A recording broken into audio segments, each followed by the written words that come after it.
मसीह में प्रिय भाई बहनों, आप सभी को जय मसीह की।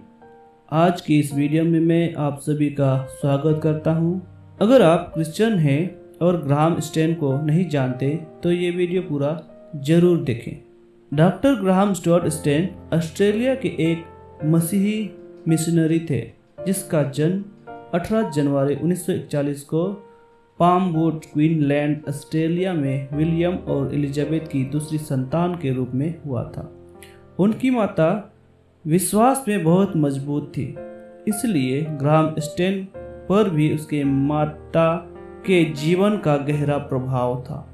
जब वे 15 वर्ष के थे तब एक पाहुन मिशनरी ने कोढ़ग्रस्त लोगों की तस्वीर स्लाइड के द्वारा दिखाई और उनके विषय में बताया।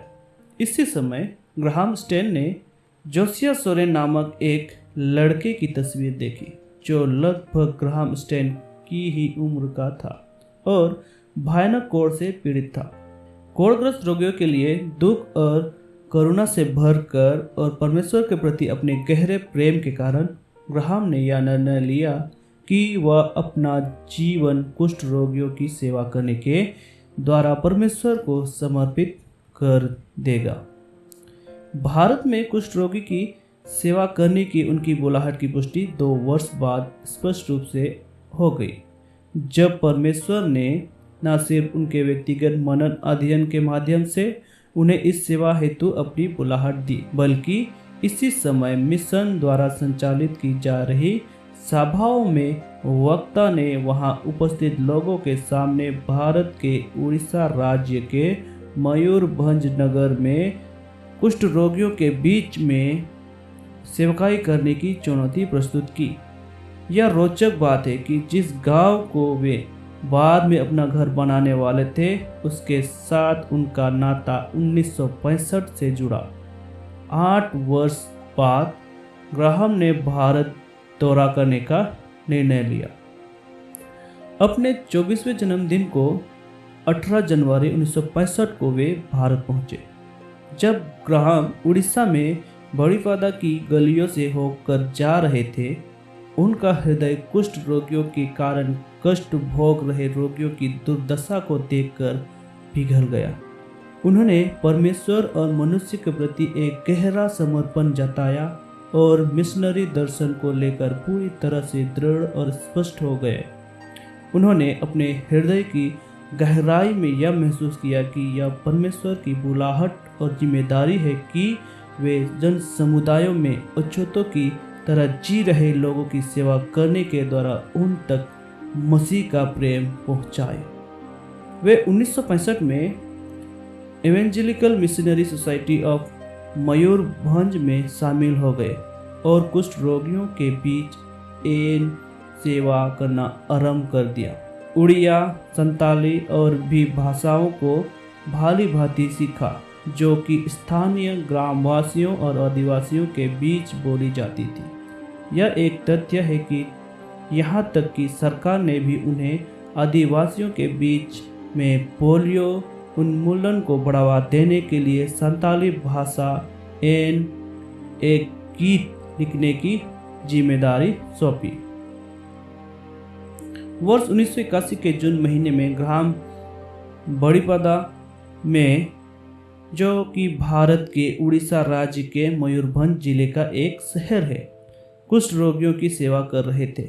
वहां एक ऊंची, सुंदर और मृदुभाषी युवती को एक युवा मिशन से जुड़ी हुई थी जो ग्लोबल यूथ मिशन कार्यक्रम के तहत भारत आई थी, जिनका नाम ग्लैडिस वेदरहेड था। वे इप्सविच, क्वीनलैंड, ऑस्ट्रेलिया से बड़ीपादा आई थी और कुछ ऐसी परिस्थितियां उत्पन्न हुई कि दोनों की मुलाकात हुई। ग्राहम ने 1983 में ग्लैडिस से ऑस्ट्रेलिया में विवाह किया और फिर लौटकर साथ मिलकर भारत में सेवा करने लगे और तब से वे साथ मिलकर कार्य करते रहे। ग्लैडिस एक प्रशिक्षित नर्स थी और अपनी इस योग्यता के कारण वे मयूरभंज लेप्रोसी होम में ग्राहम के लिए एक उपयुक्त सहयोगी सिद्ध हुई।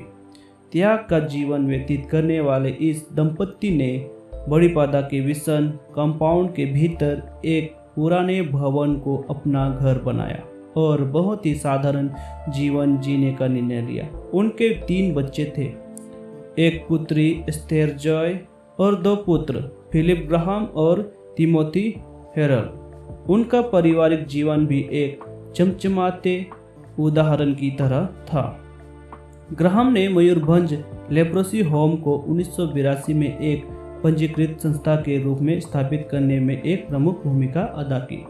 1983 में उन्होंने मिशन के प्रबंधक की जिम्मेदारी अपने ऊपर ले ली। ग्राहम एक बहुआयामी व्यक्ति के मसीह केंद्रित मिशनरी थे। वे अलग अलग प्रकार की अनेक सेवकाइयों से जुड़े हुए थे, जैसे लोगों को शिक्षा के प्रति साक्षरता, अनुवाद कार्य, कुष्ठ रोगियों की सेवा, शिष्यता की शिक्षा देने की सेवा, कलीसिया स्थापना और सामाजिक विकास कार्य शामिल हैं। भारत में बोले जाने वाली हो भाषा में नया नियम का अनुवाद बाइबल अनुवाद कार्य में उनकी क्षमता का प्रमाण है। इसका प्रकाशन 1997 में हुआ। उन्होंने उड़ीसा के हो जाति के लोगों के बीच कलीसिया स्थापना की। सेवकाई में भी प्रेरक के रूप में सहायता की। वे एक उत्कृष्ट, रोचक और कायल कर देने वाले उपदेशक के रूप में जाने जाते थे। ग्राहम जीवन से और अच्छाई से भरे हुए थे।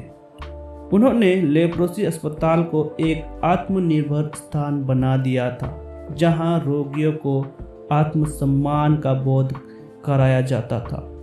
उन्होंने चंगाई प्राप्त कर चुके लोगों को ऐसी कलाओं से निपुण किया कि वे समाज में आत्मनिर्भर होकर अपना जीवन व्यतीत कर सके।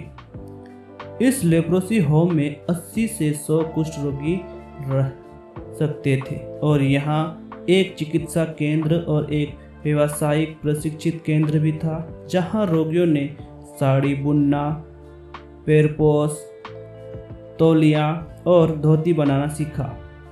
वह लेप्रोसी होम में रहने वाले लोगों के लिए एक पिता के समान थे और उन्होंने बहुतों के लिए तब एक घर का प्रबंध किया जब स्वस्थ हो जाने के बाद उनके पास रहने का कोई स्थान नहीं था।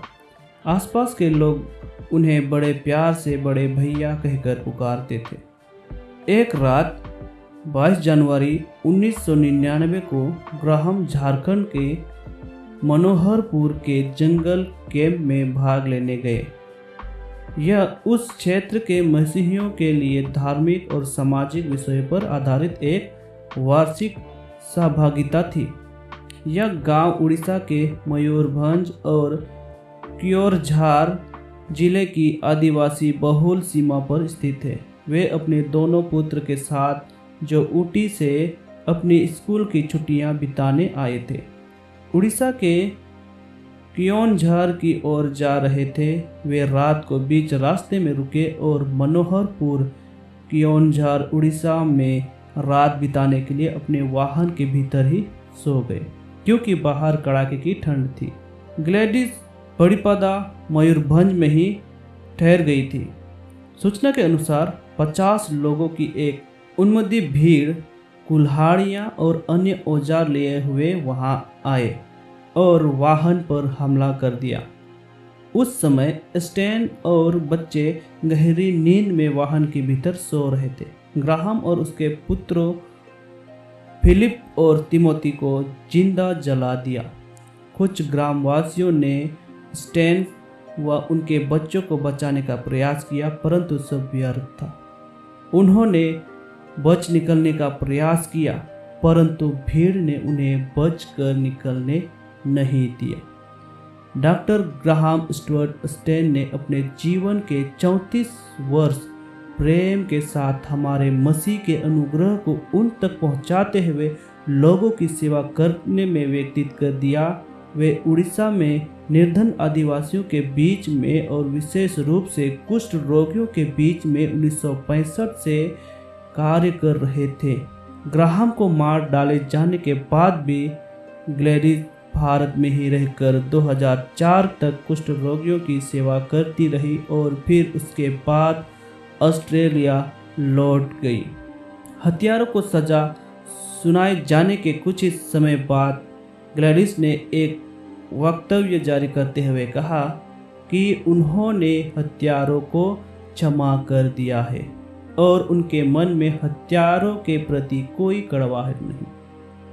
वर्ष 2004 में उन्होंने ऑस्ट्रेलिया लौटकर अपनी पुत्री और पिता के साथ रहने का निर्णय लिया, किंतु उन्होंने कहा कि वे उन लोगों की सुधि लेती रहेगी जिनकी सेवा वे और उनके पति अब तक करते आ रहे थे। 2005 में उन्हें पद्मश्री पुरस्कार देकर सम्मानित किया गया।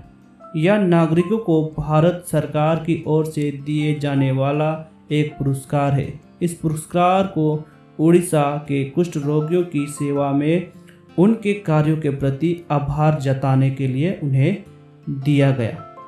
आज वे ऑस्ट्रेलिया में अपनी बेटी के साथ रहती है और एक रजिस्टर्ड नर्स होने के नाते दूसरों की सेवा करती और अपना जीवन यापन करती है। वे अपना सब काम स्वयं ही करती है।